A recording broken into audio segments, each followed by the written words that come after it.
Well, hello, folks. Right, so today we're diving into the enchanting world of long grasses.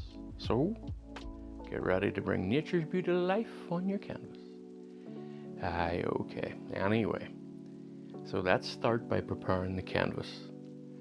We'll remove some of that white, and we'll do that by adding some transparent oxide red thinned out with white spirits.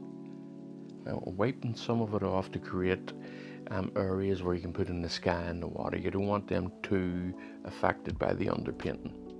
Sometimes it's fine, sometimes not so much. So let's begin shaping the landscape with slightly darker wash than what's down. So I'm going to mix up some ultramarine blue, phthalo green, transparent oxide red, some raw umber and lamp black. And this is still itself thinned out with white spirits. It sets a foundation for our grassy scene. Now, thinning it out with white spirits allows me to come over it later and allows thicker paint to stick to it. It's lean, fat over lean, that's that process.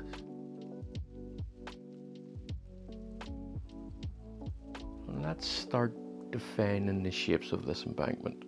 Although we're not working with the water today, the water certainly informs the shape of the grasses, so keep that in mind. And all I'm doing is adding some darker tones.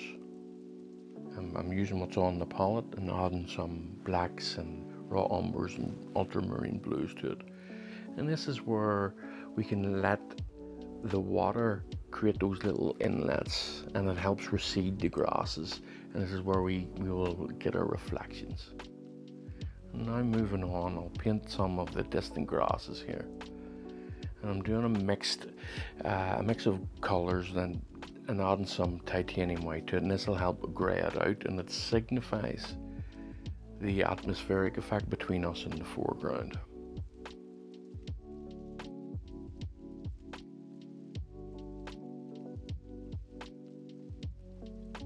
So now I've just created a nice greyed out green.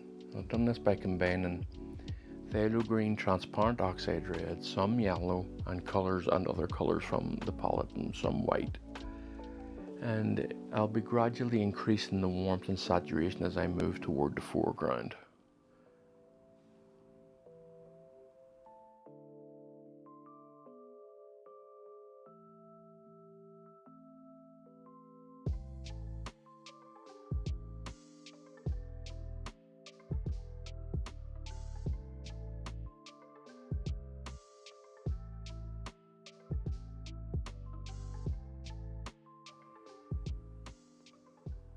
Alright, once you're relatively happy with what you've got, start softening the edges with a mop brush or any brush that you can use to soften the edges. And this helps give the idea that these long grasses have a nice soft edge and they're gently swaying in the wind.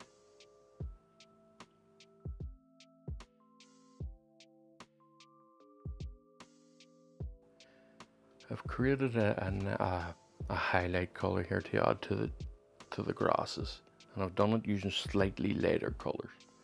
And then again, which is important, graying it out for the distant grasses, keeping it relatively grey as you move forward. I begin to increase the saturation as we begin to approach the foreground. And the fan brush is handy for this. It's not my favorite brush to use, but it's handy. It can create lots of strands of grass, and it helps give the illusion that there's a lot of grass.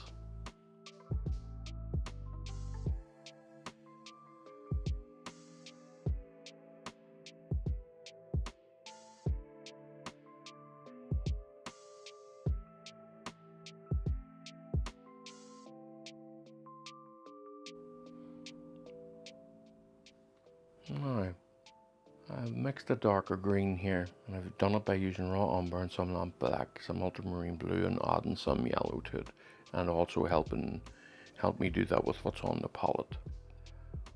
I'm trying to maintain the balance between the transition between the grass and the water, and it's easy to overdo that. So just be careful of your tones. Don't go too dark.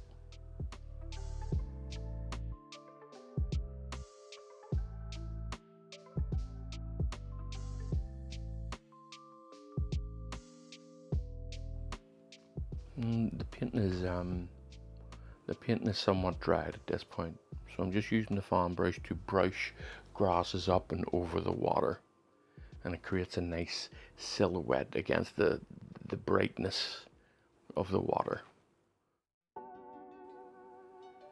Now we're into the final stages of this lesson.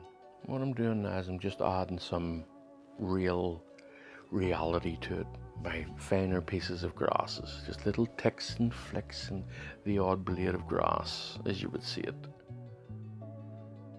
And just trying to keep in mind the idea of tones. Nothing's too bright to stand out, nothing's too dark, nothing's too contrasting. Just trying to make it all fill in as one.